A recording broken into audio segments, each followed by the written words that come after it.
자, 이번 시간은요, 곽동수의 픽입니다. 오늘 주제는 유재석과 97세대. 제목부터 재밌을 것 같아요. 일단 욕을 먹으려면 정치 프로그램에서 유재석 이름을 꺼내면 욕은 먹고 시작합니다. 저 곽동수 쌤이랑 안 친해요. 저 구독자 또 준다. 근데 제가 유재석 얘기를 했던 이유가 요즘 연예계에서 PD들 만나게 되면 고민하는 사람들, 그러니까 잘 나가던 사람들은 한때 어디 모여 있었냐? TVN에 다 있었습니다. 그러네요. 그랬는데 TVN에 있었던 유명했던 PD들 7, 8명이 지금 다 서로 흩어져 있습니다. 이유가 TVN도 그 유재석이 출연했던 유퀴즈에 네. 그 윤석열 씨가 나오면서 이게 어떻게 되는 거예요? 정치적인 영향 드니까 쓱쓱 빠져나가면서 컨트롤을 바뀌는 거죠. 그 정종현 PD라든가 유명해서 그 여전히 나 PD가 있긴 하지만 그 상징되던 인물들이 여러 개 빠져나갔던 이유는 시사하는 바가 큽니다. 이제 TVN의 시대가 막을 내릴 수 있다. 네. 이런 얘기인데 그 이면에는 누굴 데려다 쓰느냐의 고민도 있습니다. 보다 보면 주인공 맡는 사람이 맨날 주인공 하죠. 네. 우리 송혜교 씨 같은 경우 드라마에서 나오면 옷은 다르게 바꿔 입지만 가끔 뭐 베일도 쓰고 그러지만 송혜교는 송혜교입니다. 그렇죠. 근데 드라마에서는 20대, 30대 새로운 배우들이 많이 나오면서 새롭게 발견되는 경우가 있죠. 네. 근데 그게 안 되는 게 예능입니다. 쉽게 말하면 아. 유재석의 후배들은 많습니다. 음. 뭐 기억하시게 유라인. 양세찬도 있고 양세형도 있고 그리고 조세호도 있고 미주. 그 밖에 맞아요. 수많은 사람들이 있고 하하도 있고 여러 가지 돼 있는데 이 70년대에 태어났었던 그 옛날 사람들이 아직도 여전히 20대 30대인 것처럼 떠들고 있지만 50대 되신 분들도 많습니다. 맞아요. 그러니까 유재석, 신동엽, 강호동 이쪽 세대들 이게 보면 너무 오래 해먹었죠. 맞아요. 그러네요. 진짜 예능 쪽에 세대 교체가 되게 안 됐네요. 근데 세대 교체가 오. 되겠다라고 얘기하는데 여기서 나오는 것 중에 하나가 유재석을 대신할 세대 교체를 누가 하느냐. 네. 한때 성시경과 유명했던 허지웅과 몇 명이 있었지만 그건 네. 신동엽이 있었기 때문에 가능한 거고 심지어 놀라운 토요일 롤토에서도 보게 되면 여전히 신동엽이 가운데 앉아 있습니다. 스튜디오에선 최강자예요. 내일 모레 이제 환갑이실 텐데. 그러니까 같이 늙어가거든. 근데 이걸 못 채우는 이유는 대중의 사랑을 받을 만한 스타가 없기 때문이에요. 그리고 유재석이나 이런 게 메뚜기 탈 쓰고 나왔던 거 예전 보게 되면 화면도 4대3 비율이에요. 핑클이 현역일 때 나왔던 사람들이거든. 근데 지금은 이효리가 서울 체크인 찍으면서 나 뭐 보는지가 이게 다 나오네. 그 진짜 정말로 바쁘시네. 나왔던 쪽이에요. 무엇보다 10년 이상 하면서 유재석은 모두가 좋아하는 스타일을 갖고 있는 게 정치적인 의견을 표현하지도 않고 그러면서도 사랑받고 좋은 일 많이 하고 하여간 타의 모범이 되는 사람인데 강호동이나 신동엽 같은 사람이 있더라도 그 뒤에 이어받을 누군가가 없어요. 이유는 잘하지 못한 성공하지 못한 그러니까 자양분이 없어서가 아니라 이들이 독식을 해먹어서가 아니라 채우는 게 쉽지 않기 때문이에요. 비슷한 또래인 김구라도 나왔지만 끌고 가는 게 한계가 있었고 여성 리더로 나오면서 한때는 여걸식스가 히트를 치기도 했었지만 네. 조혜련이나 이런 분들 좀 몸빵하느라고 네. 그 골 때리는 그녀들에서 축구한다고 그 환갑 가까우신 양반들이 그렇게 뛰어다니면 안 되는데 난 신효범 보면 제일 짜네. 그런 양반들이 있는 거거든요. 네. 저는 이게 정치권에도 똑같아야 되는데 다만 정치권이 다른 게 있다면 정치권은 대놓고 내가 그 후속이 될 수 있다라고 떠드는 거죠. 이재명이라는 사람이 지난 10년간 대한민국 정치권에서 크고 작게 얘기했고 정점에 올랐던 게 지난 대선입니다. 그 사이에 이재명을 비교해보면 얼마나 많은 쭉쟁이들이 보이는지 알 수 있는데 지선을 패배하고 난 다음에 소위 그7그룹이라는 게 나왔어요. 586은 같이 길거리에서 데모하고 총 맞고 잡혀가고 군대 가고 이런 연대가 있어요. 근데 이 97그룹이라고 하는 건 90년대 학교를 다녔고 네. 70년대에 태어났다는 거 말고 공통점이 별로 없는 사람들이에요. 강병원하고 강훈식하고 어디 살면서 만났을까요? 국회 오기 전에 못 만났을 거고 박주민하고 그다음에 박용진하고 이 강강박박 제가 얘기하는데 이 양반들이 97세대 당대표 세대인데 이들의 공통점에서 박주민 빼고 이재명은 안 된다를 외치는 97세대예요. 연예계에서 만약에 이제 유재석의 시대는 갔습니다. 내가 하겠습니다라고 나오게 되면 바로 프로그램 외면하고 시작도 하기 전에 돌 맞을 겁니다. 그렇죠. 근데 그런 걸 하고 있는 거예요. 그러면서 돌 맞는 걸 모르고 국민들이 어리석다라고 얘기를 하고 있는 거죠. 이 97세대들은 국민들을 잘 모릅니다. 이들은 처음부터 서태지 세대라고 얘기할 정도로 개인주의적인 걸로만 나가고 원래 이들이 X세대 뭐 이렇게 불리던 사람들이에요. 맞아요. 전 세계에서 정말 똑같은 또라이들이 나타났는데 얘들은 지 생각밖에 안 해 하던 세대예요. 그게 되게 개성 있고 막 잘 사는 것처럼 예. 저렇게 산 게 올바른 것처럼 막 그렇게 느껴질 때가 있었죠. 근데 이유가 딱 뻔한 게 이들은 거의 전 세계에서 대부분 민주화가 이루어지고 난 다음에 등장한 세대니까 그렇죠. 시대적인 갈등이나 아픔을 많이 해보지 않았고 이들은 성장하면서 아날로그의 끝에서 디지털로 넘어가는 개인의 행복이 극대화되던 전 세계에서 그럭저럭 살만한 시기에 나오셨던 분들이에요. 그중에 70년대 태어나서 오래되신 분들은 이제 50대 초반이 되기도 하고 네. 40대 후반에 걸쳐 있기도 한데 이 97세대라고 묶으면서 우리나라 언론이 장난질을 치고 앉았는데 지금은 이 97세대들이 뭔가 대단하다라고 떠들고 있는데 이들이 먹히지 않는 이유에 대해서는 언론이 얘기하지 않아요. 언론이 그러네요. 왜 97세대가 대세론으로 떠오르냐 잔잔한 폭풍이다 뭐 이렇게 얘기하는데 사람들이 왜 주목하지 않을까? 97세대가 이룬 게 뭐가 있을까요? 그러니까요. 저도 거기에 퀘스천이 생겨요. 보통 재선 의원들입니다. 강병원과 강훈식을 보게 되면 강훈식은 지난번 대선에서 김경률 변호사를 데려다가 민주당 그 대선 후보 경선에서 흥행을 시켜야겠다라는 막장 드라마 연출가죠. 그리고 자기가 충청이니까 충청부터 시작했다. 그 당시에는 국회도 모두 충청이었으니까 오케이 했는데 보기 드문 연출력을 뛰어났고 그리고 웃어가면서 정말 특이한 연출을 했었던 양반이고 강병원은 누구세요? 잘 몰라요 저는. 그러니까. 그냥 어렸을 때부터 병원이라는 이름 때문에 놀림받았을 거다 말고는 아는 게 없어요.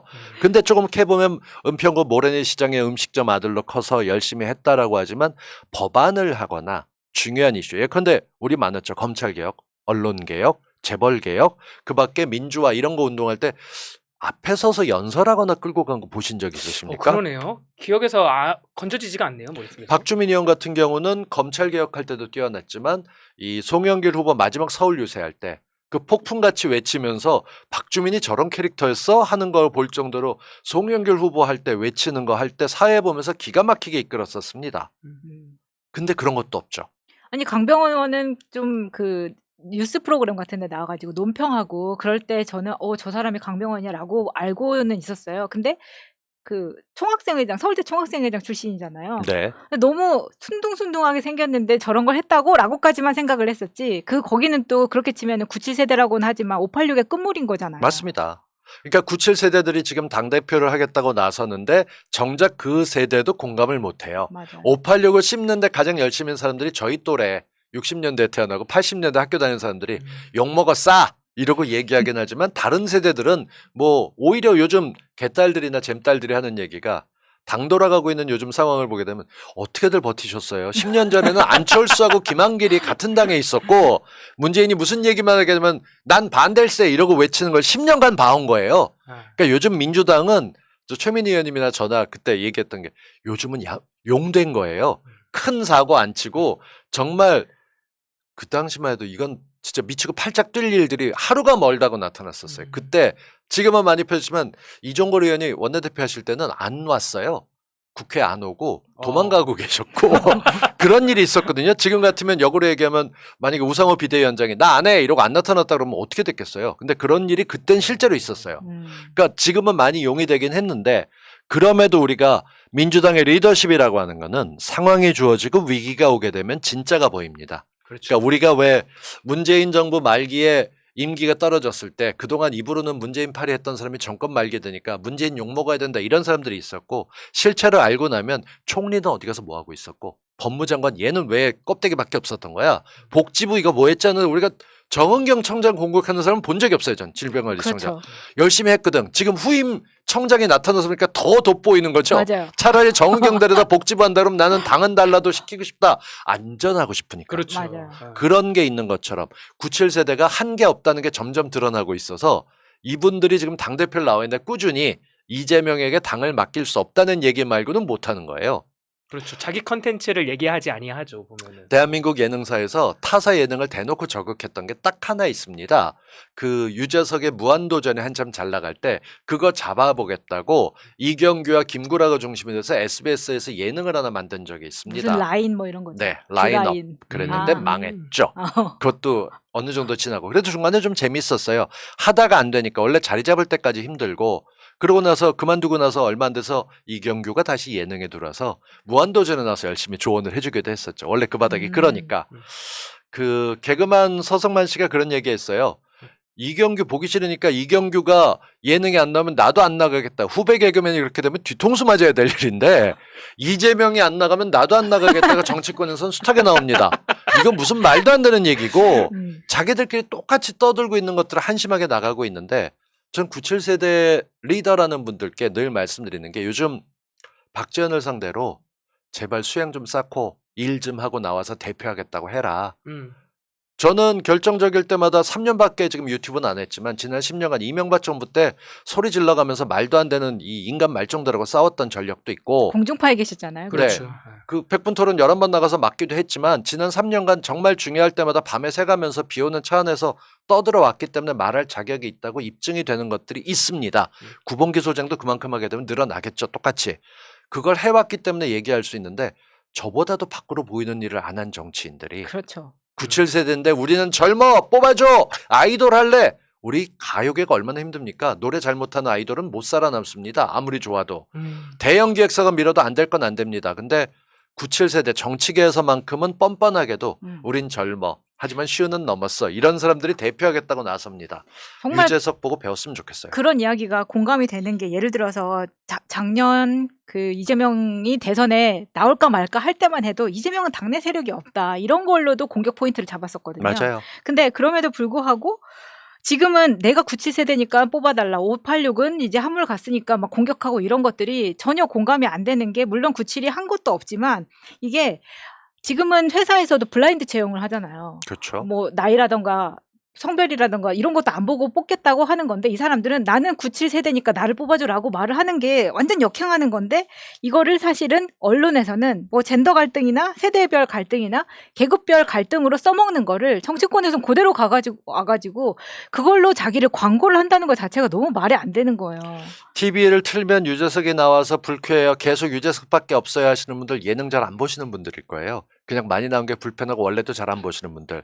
많이 보시는 분들은 왜 유재석인지를 알게 되는 부분들이 있습니다. 정말 열심히 공부하고 방송에서 튀어나오는 게 어떤 연예인들이 불쑥 나와도 혹은 연예인이나 예능인 운동선수가 나와도 정치권이 나와도 알아보는 공부하는 몇 안 되는 연예인이고 자기 몸 관리로 초창기 무한도전을 보면 유재석의 몸은 평범한 사람 몸이었어요. 네. 근데 지금은 거의 전투 로봇에 가깝게 그렇더라고요. 운동해서 몸을 만들고 꾸준히 아니 평생 뛰어다니면서 추격전 하는데 언제까지 헉헉댈 거냐 살이 더 붙은 사람도 있지만 정말 운동했던 사람도 있습니다. 잠깐 하고 정준하가 비교되는데 정준하 씨가 눈치가 잘 없다는 얘기 하잖아요. 못 알아듣고. 근데 살 빼갖고 급격한 노화로 모든 사람들이 왜 저래 차라리 살쪄 이랬던 적이 있어요. 유재석은 언제 저렇게 바뀌었지 할 정도로 자기 관리를 해온 거죠. 끝장이더라고요. 열심히 해온 것들이 빛을 발하는 게 예능에서만이 아닙니다. 이건 직접적으로 예능은 어느 날 갑자기 한 캐 루머 하나로 없어진 적도 있어요. 근데 그런 것처럼 우리도 뭔가 해야 될 텐데 정치인들은 이런 걸 너무 안 하죠.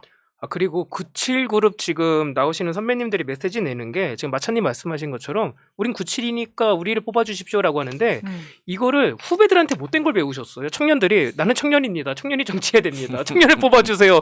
계속 맴맴 도는 거를 그대로 가져갔어요. 근데 청년들이 이런 얘기를 하는 이유는 있어요. 왜 그러냐면은 삶의 궤적이 얼마 안 되기 때문에 쌓아놓은 컨텐츠가 없어요. 그렇죠. 그래서 그래도 나가서 비워보고 싶으니까 자꾸 맴도는 얘기를 하는 건데 97 선배님은 그러면 안 되죠. 97 선배님들 같은 경우는 이게 눈길을 걸으면은 뒤를 돌아보면 발자국이 남잖아요. 그것처럼 사람이 살면은 어떻게 살았는지가 다 남는단 말이에요. 우리 동수생 같은 경우는 저도 처음 만났을 때 텔레비전 공중파에서 보던 사람 만나가지고 예. 얼마 신기했는데. 와 텔레비전에서 보던 분이다 이랬거든요. 저. 이상한 사람들 은근히 나이가 많다고 좀 놀려먹고 있는데 자, 마무리하겠습니다. 저는 유재석을 깔려고 하는 게 아닙니다. 이 사람들의 사랑을 받는 점에서 정치와 예능은 비슷합니다. 근데 그 자리를 지키고 있는 사람은 이유가 있습니다. 이재명 까기 전에 이재명이 뭘 했길래 점수 얻었는지 이재명이 한 것 가운데서 내가 경기도지사를 안 하고 시장을 안 해서 못 보여줬지라는 사람들이 아닙니다. 어떤 자리에 있던 이재명은 잘 해왔던 사람이고 성과가 있었습니다. 97그룹뿐만 아니라 씹는 모든 사람들 특히 김민석 씨 같은 경우도 좀 반성하시고 좀 일을 하고 욕을 안 먹길 바라야지 지금은 일도 안 하고 남 씹으면서 욕 안 먹기 바라는 게 말이 되겠어요? 이재명만이 답이다가 아니라 우리가 사랑할 수 있는 여지를 가진 정치인의 폭이 아직은 이재명과 그 친구들 말고는 없기 때문에 민주당이 좀 새로워져야 된다는 것들을 하기 위해서 97세대와 유재석을 언급했습니다. 말씀드리지만 유재석을 정치 프로에서 꺼내는 순간 욕은 먹게 돼 있습니다. 근데 전 유재석을 욕하려는 게 아니라 꾸준히 해왔던 앞에 있는 사람들 보고 정치권도 좀 배웠으면 좋겠다. 그들도 결국은 국민들의 사랑을 받아야 되기 때문에 이 말씀 드리고 싶었습니다. 아, 근데 곽쌤 이야기는 뭐 이렇게 메모 한 장 없이 너무 잘 하시니까 항상 인사이트가 완전 빠져들어서 듣게 뭐 됩니다. 마무리를 끝내려고 지금 이렇게 좋게 하고 마무리를 하려는 거 알아요. 끝맺은 멘트가 없으니까 이렇게 하려는 건데 안 속아. 아니 정말 우리 방송에 곽쌤을 모시게 돼서 정말 영광으로 다시 한번 사람들이 많이 생각하게 배웠어요. 저도 됐습니다. 배웠어요. 아까 마무리 멘트를 제가 안 한 거예요. 네, 마무리 멘트 하라고 딱 알려주셔가지고 아 맞다. 그래도 진행 몇 년인데 해야죠. 그런 거는. 저희 MS 도스가 갈수록 실방 시청해 주시는 분들도 늘어나고 있고 저희가 준비도 열심히 해오잖아요 항상. 그래서 많은 좋은 평가를 받고 있는 것 같습니다. 와우. 주말에는 이게 또 새 프로그램으로 나눠서 저희가 또 따로 내보내고 있으니까요. 함께 많이 봐주시고요. 명신이 언니도 보는 우리 MS 도스 저 다음 사연 주 전에 이제 보고 있을 텐데 명실 언니 다음 주에 그럼 나와서 설쳐 이런 얘기 해줘요. 레퍼런스가 없어요. 안 나오니까. 언니 다음 주에는 사진 좀 모읍시다. 이번 주 폴더가 헐렁했다는 소식. 자, 그러면 우리는 이제 MS 도스 다음 주 9화에서 다시 만나기로 하고요. 오늘도 모두 수고하셨고 네. 청취해주신 여러분 모두 감사드립니다. 고맙습니다. 다음 주에 감사합니다. 뵙겠습니다.